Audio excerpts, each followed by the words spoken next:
Dita e sotme shënon 27 vjetorin e masakrës së Reçakut, ngjarje tragjike që tronditi jo vetëm Kosovën, por edhe opinionin ndërkombëtar.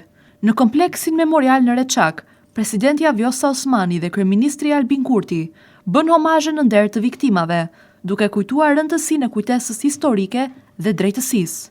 Osmani e përshkroi atë që ndodhi në Reçak si krim kundër njerëzimit dhe ndaj civilëve të pafajshëm, duke theksuar dëshminë e ambasadorit William Walker, i cili dokumentoi krimet e regjimit serb. Ne do të mbrojmë të vërtetën jo vetëm në Kosovë, por kudo në botë. Ajo që ndodhi këtu ishte një përpjekje për zhdukjen e popullit shqiptar dhe nuk do të lejojmë që të harohet, tha Osmani.